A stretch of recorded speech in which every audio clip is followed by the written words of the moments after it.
Assalamualaikum warahmatullahi wabarakatuh. Perkenalkan, saya Budi Setiawan, dosen lektor dari PKN STAN. Saya mengajar menjadi dosen di kampus Politeknik Keuangan Negara STAN sejak Agustus 2019. Saya akan menyampaikan pernyataan diri dosen unjuk kerja Tridharma Perguruan Tinggi atau PDD UKTP.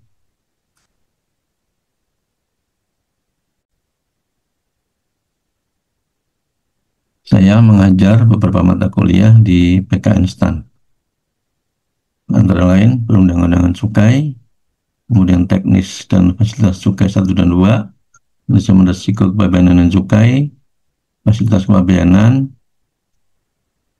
pengontrak 1 dan 2, dan lain-lain. Nah, di mata kuliah kali ini adalah yang akan saya sampaikan adalah mata kuliah teknis dan fasilitas cukai 2. Deskripsi mata kuliah ini adalah bahwa ini adalah mata kuliah lanjutan dari perundang-undangan cukai. Secara garis besar, mata kuliah ini adalah memberikan beberapa bab terkait dengan cukai secara teknis, yaitu dengan outcome pembelajaran ya.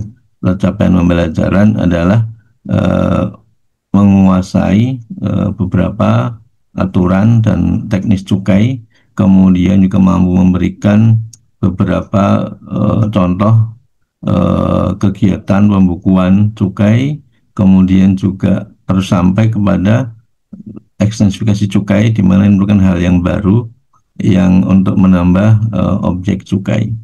Ini adalah beberapa bab pertemuan atau CPMK, yaitu menjelaskan fasilitas dan kemudahan cukai, kemudian menjelaskan mutasi dan perdagangan barang ada cukai, kemudian pencatatan cukai dan pencacahan cukai, kemudian kewenangan dari pejabat bea dan cukai, kemudian ada larangan dan sanksi di bidang cukai, kemudian ada kuliah umum atau tugas mandiri, kemudian tata laksana cukai di kawasan perdagangan bebas, dan juga kebijakan earmarking, kemudian sistem cukai di negara lain, dan ekstensifikasi cukai.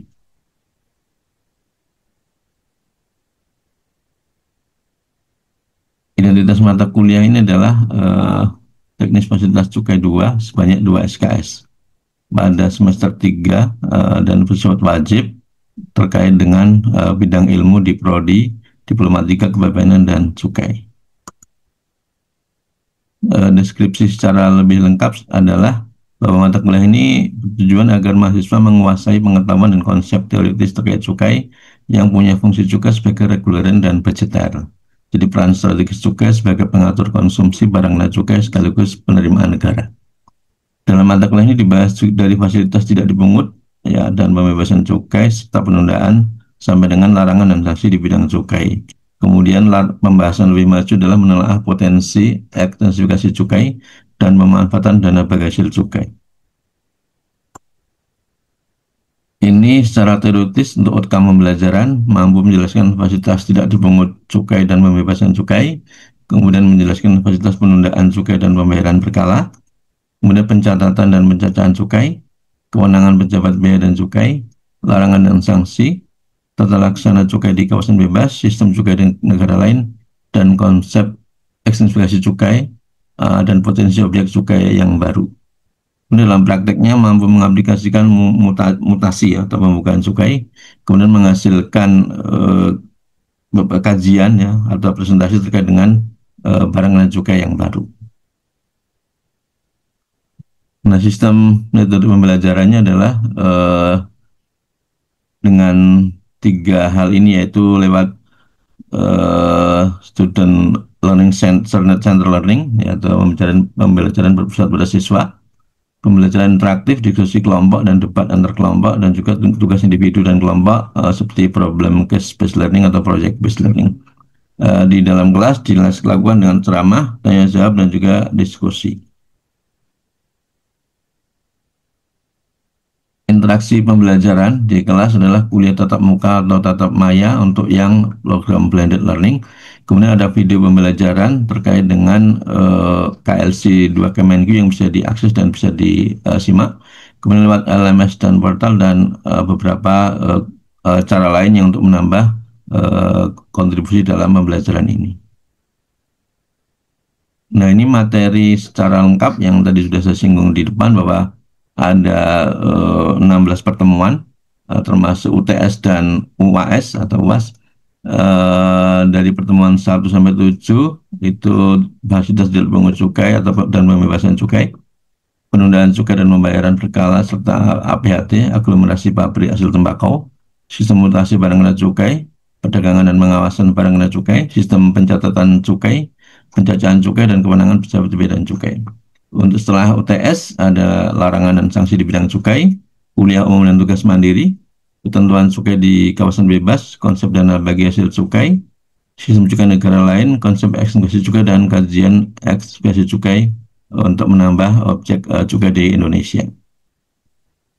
Nah, sistem penilaiannya ini ada 3, yaitu untuk aktivitasnya 40%, UTS 30%, dan UAS 30%. Dari aktivitas terbagi dalam 4 item yang dinilai, yaitu tugas mandiri 30%, kehadiran 20%, kemudian sikap dan partisipasi belajar 20%, dan kuis atau review test 30%. Ini RPS yang tadi sudah saya singgung di depan, ada di pembelajaran atau CPMK untuk mata kuliah ini. Dan ini disampaikan di kelas dalam 7 pertemuan sebelum UTS, dan kemudian 7 pertemuan berikutnya setelah UTS untuk menjadi materi dalam UAS.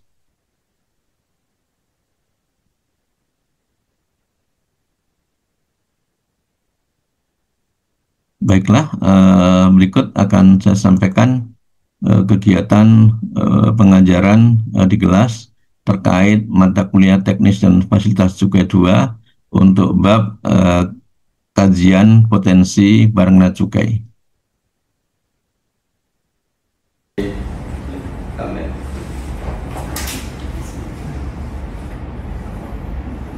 Izin ya kan Pak? Ya. Latihan, duduk siap, gerak. Sebelum memulai perkuliahan, berdoa mulai.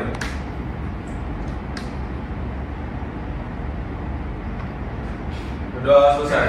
Istirahat di tempat, gerak. Selamat siang. Oke, selamat siang kepada kelas 401 Diploma 3 Pembinaan dan Cukai oleh program ya. Kita bertemu kembali di mata kuliah teknis dan cukai 2. Ini pertemuan yang ke-14. Sebelum terakhir nanti pertemuan membahas kajian masing-masing kelompok ya. Siap ya. Siap. Oke, sebelum ke materi terkait dengan eksploitasi cukai ya. Undang-Undang Cukai nomor 11 tahun berapa? 1995, sudah 30 tahun ya. Masih dalam 3 jenis barang cukai. Apa saja coba Mas Rizky? Apa 3 jenis barang cukai?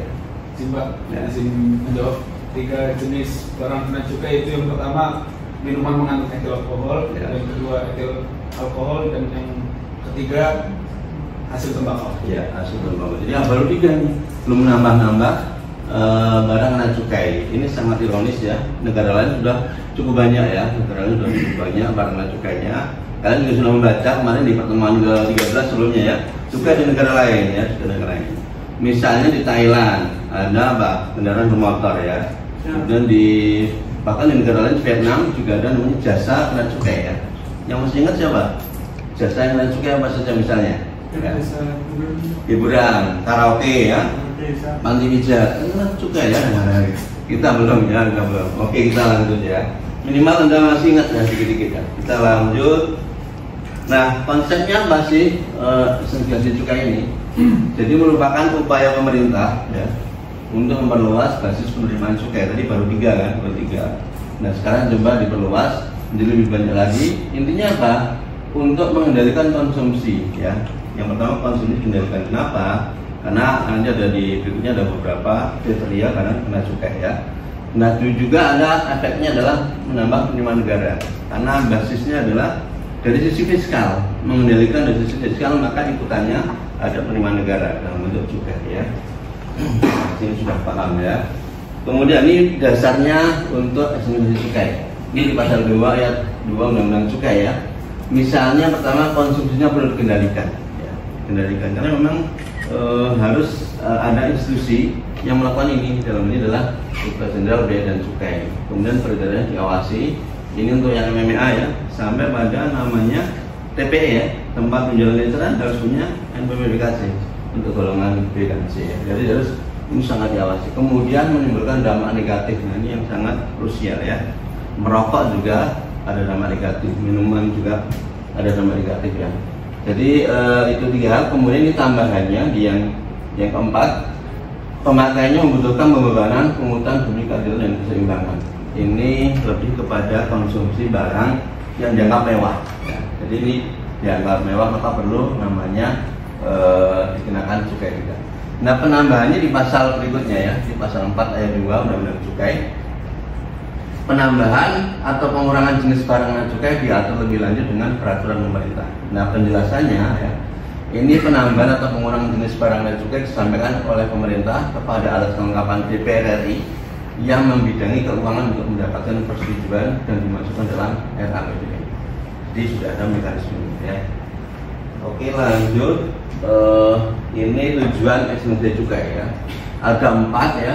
Pertama dari pengendalian konsumsi sudah jelas ya. Jadi kalau barang yang dampak buruk kita kendalikannya agar apa? Agar kehidupan makin sehat, makin baik ya, dan sebagainya. Kemudian ada pengawasan peredarannya ya. Ini juga beberapa barang yang berbahaya, minuman mengandung alkohol dan lain-lain. Dan tentunya barang-barang lain yang belum jadi BKC ya, belum jadi barang dan cukai. Ini akan ada pasti alasan dari sini. Kemudian peningkatan penerimaan negara ini pasti ya, karena mengandung karena fiskal, dampaknya keikutannya adalah menambah penerimaan cukai. Dan keadilan sosial. Jadi kadang-kadang ya orang itu kan yang punya uang banyak belinya semena-mena ya. Yang lain kan kadang-kadang tidak punya, mau makan saja masih susah ya. Makanya dikendalikan biar tidak terlalu membuat istilahnya dampak secara sosial ya. Selanjutnya ini prosesnya ya dalam pengajuannya. Pertama sebenarnya kajian dulu ya, kajian oleh bukan harus oleh Kemenkyu sebenarnya, oleh kementerian atau lembaga yang tahu tentang barang itu ya. Misalnya nanti ada misalnya minuman bermanis dalam kemasan MPTK misalnya. Yang terdampak siapa? Masyarakat. Kampus bisa meneliti, komunitas budaya bisa meneliti, komunitas masyarakat bisa meneliti dan disampaikan pada Kemenkes. Nah, Kemenkes mungkin akan menambahkan diajukan ke kita, Kementerian Keuangan, dan selanjutnya akan ke pemerintah dan disampaikan pada DPR. Nah, kemudian penanggulangan penerimaan dalam RAPBN bersama DPR ini disebutkan bahwa ada beberapa penerimaan yang mungkin muncul dari sini, berapa triliun atau berapa miliar dari penerimaan cukai ini. Kemudian penyusunan peraturan pemerintah sebagai payung hukum untuk pengaturan ekstensifikasi. Lanjut. Nah, ini yang mesti dihadapi ya kadang-kadang ya. Jadi namanya perubahan ya, kendala dalam ekstensifikasi cukai ini ada beberapa kendala. Setiap perubahan mengandung resistensi ya. Contohnya kalian misalnya ya, dulu ketika belum ada handphone kan ya, jadi kan pasti berpikirnya ribet. Sebelum ada komputer juga ribet banget komputer. Begitu ada ya hanya biasa, malah membantu dan sebagainya. Kemudian implementasi dan pengawasannya ya, ini menambah juga, menambah bidang pengawasan. Tadinya cuma 3 jenis BKC menjadi tambah 4, 5 dan sebagainya. Sistemnya juga, di sistem cukai juga pasti tambah barang dan cukai kan. Ini menambah, artinya di sistem tambah beban, tambah banyak lagi yang bisa disampaikan. Nah, ini contohnya minuman berpemanis yang akan diajukan menjadi objek barang dan cukai. Di kelas ini yang belum pernah minum berpemanis siapa? Siap, tidak ada Pak. Semua ada minum ya? Siap, sudah. MMA ini juga sudah ya, sebagian. Dilarang ya, Nah, minuman berpemanis. Kenapa sebelum kita kemakan berikutnya? Kira-kira kenapa nih? Ada mau nggak berpendapat kenapa minuman bermanis diusulkan? Ya, siap. Dari dulu. Izin menyampaikan pendapat Pak. Minuman berpemanis sangat besar kemungkinannya untuk menjadi objek ekstensifikasi cukai karena menimbulkan dampak yang buruk bagi masyarakat sesuai sebagaimana tertulis di Undang-Undang Cukai, yaitu kriteria barang yang dikenakan cukai. Salah satunya menimbulkan dampak negatif, gitu Pak. Oke, jadi ada dampak negatif dalam minuman berpemanis ya. Contoh yang lebih real mungkin bisa menyebabkan diabetes ya. Siap. Juga obesitas ya. Jadi Siap. mungkin ini perlu dikendalikan dengan ini.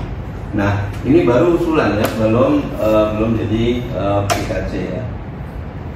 Nah, ini beberapa hal yang mungkin ya terkait dengan minuman berpemanis tadi ya.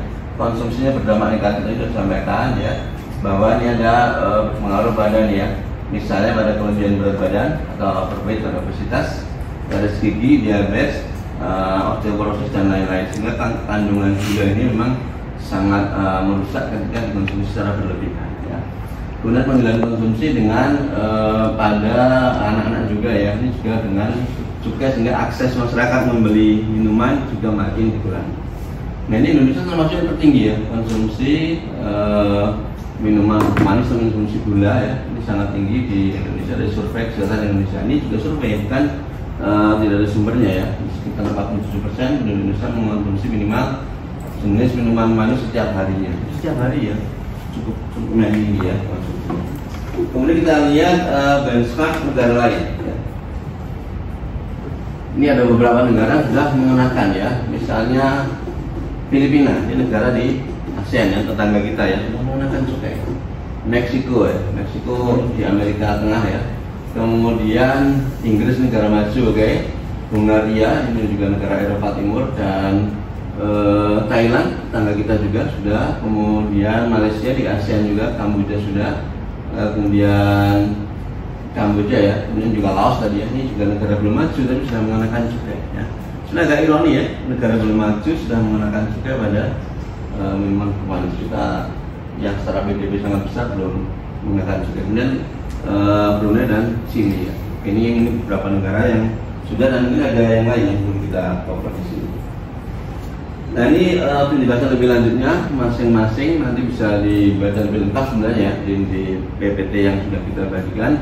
Nah, Filipina menghasilkan cukup besar ini ya, berapa peso ya, 31,6 miliar peso untuk penerimaan dari cukai minuman bermanis ini ya. Kemudian Thailand juga cukup besar ya, dan ini dengan penerapan cukai ya, konsumsinya menurun 2,5%. Artinya mereka sudah bisa mengendalikan ya. Dan kenapa bisa menurun? Artinya cukai sudah membatasi tingkat affordability atau keterjangkauan membeli minuman. Jadi ini juga ada unsur yang sangat efektif di situ.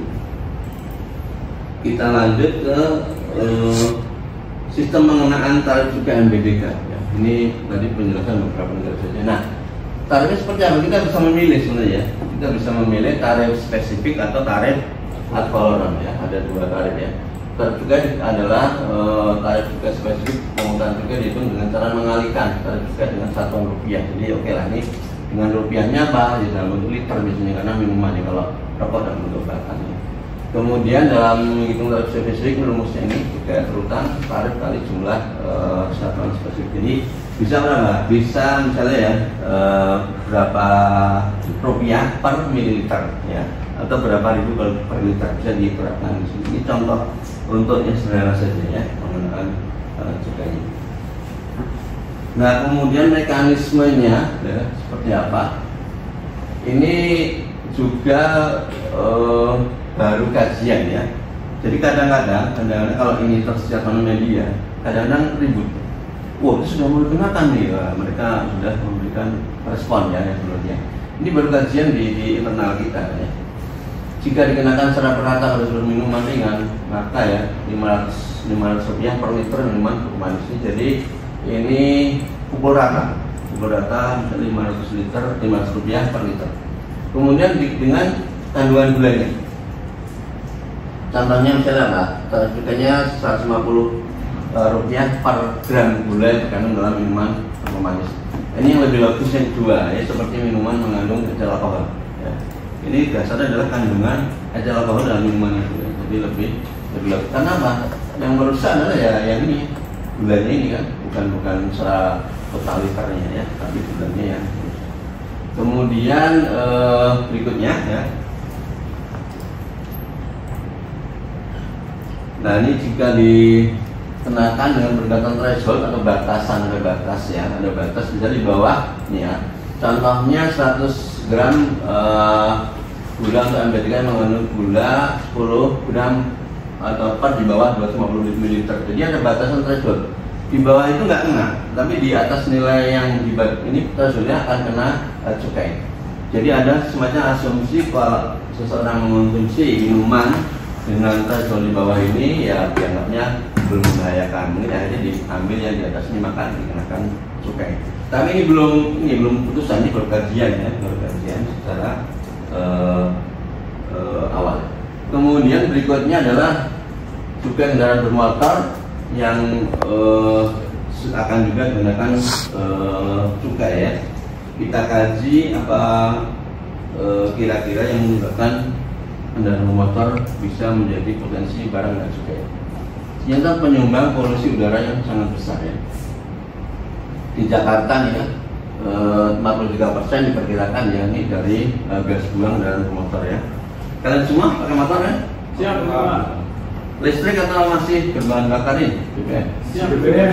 Oh, belum pindah listrik kan? Dapat subsidi ya? Subsidi beli sepeda motor kan? Ada, benar ya? Iya, kalau beli listrik ya Pak. Oh gitu.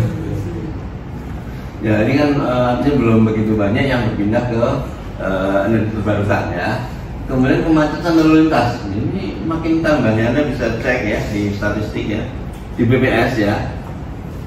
Pertumbuhan kendaraan bermotor di Jakarta saja, panjang kilometer jalannya berapa, tambah motornya berapa, mobil berapa, ya penduduknya berapa, ya.